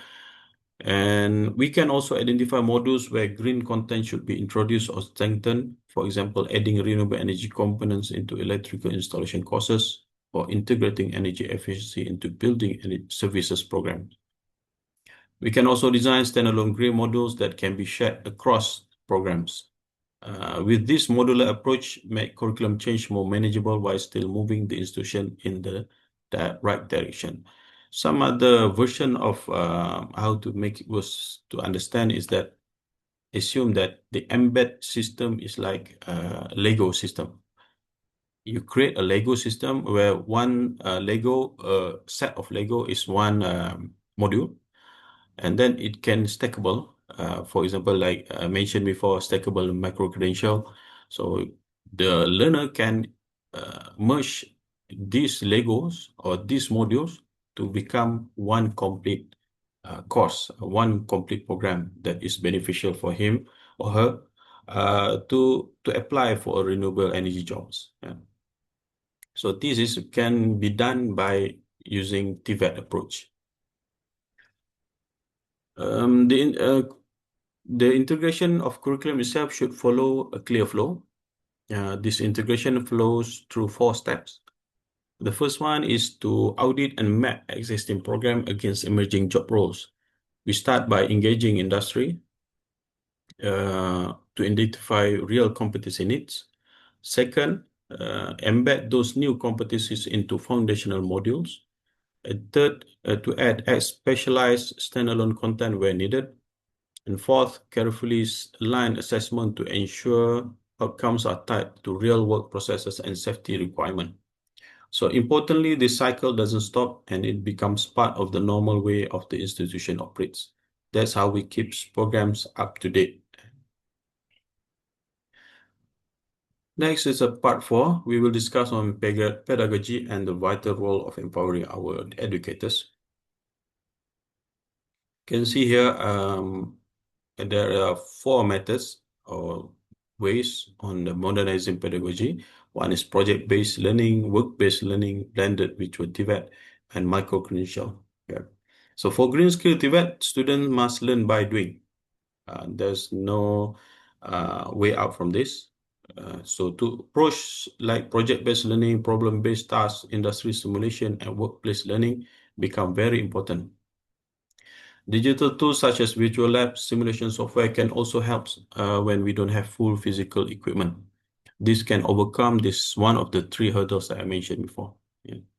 These methods encourage students to think through real-world scenarios, not just memorizing the notes, as we already did during our past education days. So in my experience, when we change the pedagogy, student engagement and confidence will also improve. Okay. With this kind of pedagogy, assessment must also evolve. Not only we develop the education content, the content-wise, how we link with the industry, how the next level, the next stage is to evaluate their assessment, to verify the competence. So in TVET, we are ultimately concerned with competence. Can the learner actually perform the task to an acceptable standard? So there's a question mark there. Yeah. So we need to move beyond purely written exams and incorporate practical tests, observation logbooks, and portfolios. Where possible, it is even better if industry partners are involved in validating these competencies because that directly support employability. So in this actually being happen in our place, in my place. So every assessment at the final year, as a final semester assessment, there will some involvement from industry to evaluate their projects, the students' projects, whether it's achieved the industry standard or industry expectation. Yeah. In our verification processes, safety must remain the absolute core metric. We have to move past standard paper tests and move towards realistic assessment. Direct observation of students' safe practice and troubleshooting under live condition is also paramount. So RPL, or also in our case is Apple, recognized of prior skills should also be recognized as part of verification process. None of this work if our educators are left behind. Many of our colleagues are very committed. I know this from my experience, but they may not have had opportunity to update themselves on the latest technology or methods. We need to empower them with more systematic initiative. For example, train the trainer programs, industrial attachment, short courses in emerging technologies, and platform where educators can share teaching resources that will expedite the TVET curriculum development. When we empower trainers, we also potentially can multiply the impact across many cohort of students.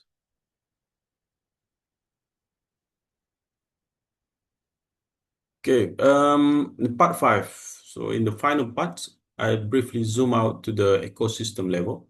So TVET institution cannot drive this agenda alone. We need, of course, a supportive environment, clear policy direction, and partnerships. Okay. So institution cannot do this, the TVET green skill development curriculum alone. It's impossible. So they need to have a partners ecosystem. So an effective ecosystem bring together TVET providers, industry, government agency, qualification bodies, and organization like CPSCS. Yeah. Industry provides technology, standards, and opportunities for real-world exposure, while government set the policy and funding priorities. TVET institution design and deliver the programs. Okay, so when these pieces align, these organization work together, so green skill development will become more coherent and aligned to each other, to the priority of the country. When they are fragmented, so progress will be slow, inconsistent, and might be stalled. Closing the green skill gap is not a one-off project. It is an ongoing cycle of scanning industry needs, updating curriculum, training educators, and monitoring outcomes. There's many things to do. That fits into the agile TVET curriculum design, followed by a realistic competency-based assessment. As the new technologies appears, for example, right now is hydrogen. Its most hype technology currently is hydrogen, and comes the advanced storage, battery storage, and also a new form of mobility. For example, flying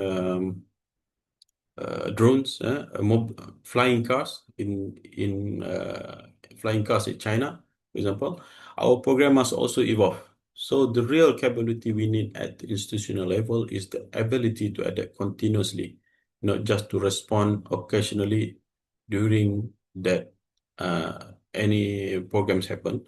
That is the occasional response. This must be continuous adaptation happen. This leads to deployment of skilled graduates into the market, and ultimately industry mentors provide continuous feedback into the system. So the road to institutional transformation is this means the transformation means treating green skill as part of the main agenda, not as a side activities. To get the institution can follow 3-phase roadmap as proposed here. Phase 1 is the short, I will divide it into 3 phases: short, medium, and long term. So the first one is phase 1. The short term is about auditing current programs and formalizing partnership. And And phase two is a medium term involving piloting micro-credential and upgrading physical labs. And the phase three is the long-term one. It's about institutionalizing this continuous renewable and establishing the institution as a regional center of excellence. Again, leadership support is very crucial because curriculum reform, equipment upgrade, and staff development require resources and policy backing. Over time, we want sustainability and green competency to be embedded in the DNA of the institution, reflected in what we teach, and how we measure success. So, to summarize our key takeaways today, first, green skills are much broader than just technical training. They include safety, digital, and transversal competencies. TVET must reform must be a systemic, and curriculum, pedagogy, and partnership must move also together. Third, institutions that take early action will create the most resilient and employable graduates. And finally, progress will be strongest when we work within a supportive ecosystem of partners, policies, and industry linkages. At the global level, there is now a strong recognition that TVET is critical for sustainable development and achievement of many SDGs. When we develop green skills to TVET, we're also not helping individuals get jobs. We're also contributing to energy transition, climate action, and inclusive economic growth. There's already stated there the SDGs that we cover, but not limited to these 4 SDGs. The energy transition only succeeds if the workforce transition succeeds alongside it, as noted by UNESCO Univoc and GIZ. Modernizing our training system is vital to advancing the SDG goals, specifically regarding the quality education, clean energy, decent work, and climate action. Okay, thank you very much for your attention and for staying with me through the session. With that, I pass back to our moderator for question and answer. Thank you. Thank you, Dr. Amir, for that very comprehensive, concise yet very comprehensive presentation about our topic for today. So, sir, can we just stop sharing? Okay, thank you Yeah. very much, sir. So, sir, for our first question, by the way, sir, let me just laud or give this time to praise UMPSA, because as far as my stay here in CPSE, UMPSA as one of the best ways and means of implementing the initiatives for renewable energy. They even have their own carbon footprint initiative in the school. So definitely UMPSA is one to beat in terms of benchmarkings for the academia in the championing and implementation of renewable energy initiatives in the Asia Pacific. So thank you very much. I know that you are one of the pioneers and the brain behind that initiative for the university, sir. Okay, thank you. Yes, sir. So for the first question, sir, Mm. from our Facebook Live, Muhammad Bute Salim asks, why is collaboration between universities, government agencies, and industries important for developing skilled workers in the modern workforce? So from the point of view of an academician, sir. Okay, as I mentioned in my slides before, without this collaboration within industry, university, organization, and also the government agency, we cannot move forward with this TVET agenda. I would say it's almost impossible. Without this interlink with each other. For example, the government will provide the policy, like a law, and without this law, there will be no fundings. When no fundings, no one will, the universities or the institution won't be developing any programs that linking to the government wheels. And while without the industry help, we would never know what should be developed for our curriculum. What will be the frontier? What's next? That's always the question. What's next in our workforce? What's next is technology, renewable energy technology. We almost never cannot expect it. For example, I just take one example given before, China for electric vehicle. Within 2 or 3 months, they announced a new technology of battery. And then in 3 months, they said before was 500 kilometer, EV can travel 500 kilometer. And the next 2 months, they announced an EV can travel 1,000 kilometer. That's how fast, and just to give a perspective, how fast the technology is developing. Yeah.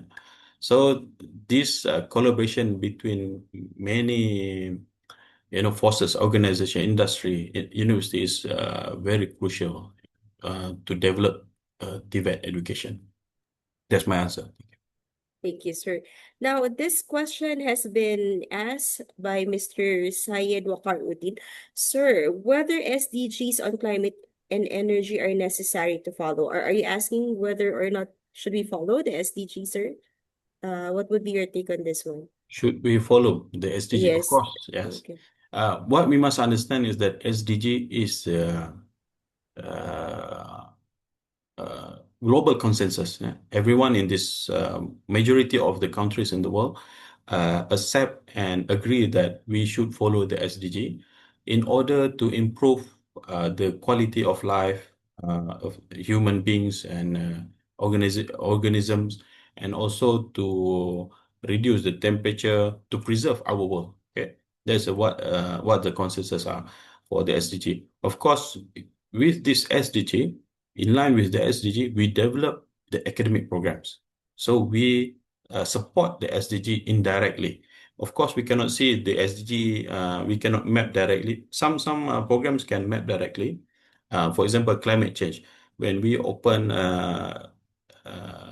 TVET program, for example, PV installations system installer, they're actually contributing the SDG 7 of the climate change if we want to map it directly. But of course, other TVETs, for example, management system, even there's a soft skill, it's a soft skill, but actually it's helping to manage an organization. These graduates will manage the organization sustainably. Yeah? So there's many SDG that we can cover. That actually the SDG is helping us to to know where's the goal of our TVET programs. Okay. Yeah. Yes, sir. And it sets the direction where we should be heading. And Exactly. actually, sir, this is not just about SDG alone, because we also have the ESG and the Yeah. sustainability concept. So Yeah. we all converge to make sure that, of course, we make our workforce future proof Exactly. without actually compromising the worth and the value of our nature and our humanity. So thank you for Exactly. that, sir. One question also, sir, coming from one of our partners in the Department of Education here in the Philippines. How can TVET graduates contribute to the development and maintenance of renewable energy systems? How TVET can help to contribute. Our graduates, sir, because here in the Philippines, just to give you in a nutshell, Yeah. we have like the TVET professionals coming from our technical education and skills development authority, and we also have our TVET graduates coming from the basic education sector. So how do Okay. we contribute to that, sir? Okay. So if so, we actually have a similar levels like that. We call it technology. We have actually three tiers: technology, engineering technology, and engineering. So actually, these fields, this level has their own tasks or their own contributions. Because, for example, just take a PV system. That's everyone knows about it. So the technician, the TVET graduates, they will know how to install a PV system properly with, like I mentioned, with the safety consideration, and also how to install sustainably. Because, if he doesn't understand, for example, wiring, right? It takes a wire. If they don't understand that why we should conserve wire, they will just cut the wire without thinking we can conserve that wire for future use, for example. So their workflow will be more sustainable. I mean, the technician level. Of course, the engineering technology, the engineer will also help to guide them to be the whole ecosystem to be more sustainable. That's what I'm thinking. Yes, you're very well explained, sir. I don't think we have too much of questions, sir, because most of the comments from the audience here are saying that it's a very clear and nice presentation, sir. So that's a good job to us, sir. I think we'll just entertain one more question before we end the session, sir. So, sir, from Mr. Kwamru Zaman, sir, how can we overcome financial burden on workforce entry? So, from the academic side, sir. Okay. So one way, of course, to enter education is a bit financial burden for everyone. Everyone has the experience of that.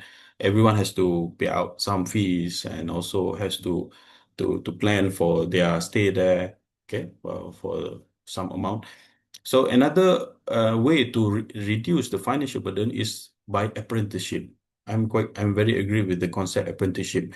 Whereas there are many methods of apprenticeship where students can learn while they are learning at the university. They are also attaching to a company, and that company will pay their salary while this student learning at the university. So besides, after the 2 years, maybe 1 or 2 years, the education at university, they will attach permanently as a, like, for example, working based learning at the company, and then this student will also receive the increased salary because this student already serving the company while studying. So that's a good model on helping students to reduce the financial burden. For example, the low income countries.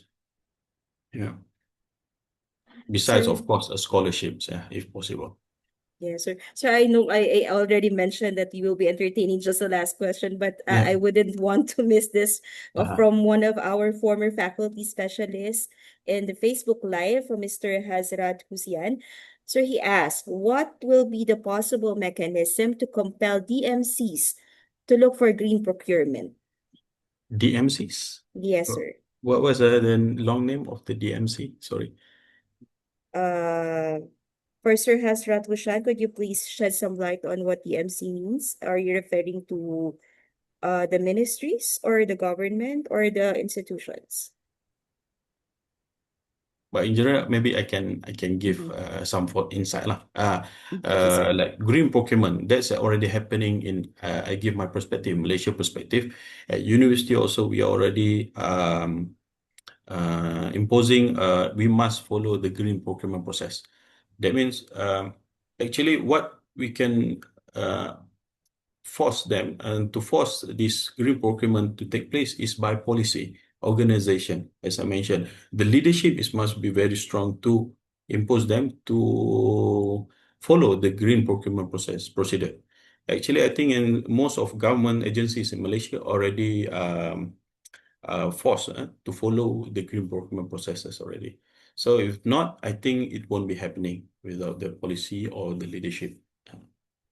Sir, he mentioned developing member countries. So these are the Okay. countries who are not yet there, but Uh, gearing towards the Towards that. development process. Yes, sir. Yes, I think it's not too far from what I said before. Mhm. The key driving factors is the policies, the leadership. Even for example, I take for maybe of some of you already knows or doing energy management system at your own organization.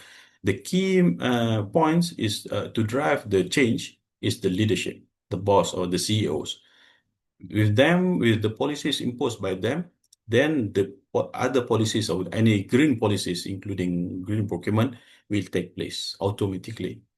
So we as a engineers level might be or technician level won't be able to, we can give our opinions, but might be taken or might be not. Okay. Agree, sir. This is where strategic planning Yes, yes. comes into picture, which I guess would be our next topic for discussion, sir. Anyway, sir, thank you very much for your time. It's been a very productive afternoon with both of you, Engineer Aralio and Dr. Amir, as our guest speakers. Now I turn the floor to Steph for our closing. Thank you very much, sir. You're welcome. Yeah.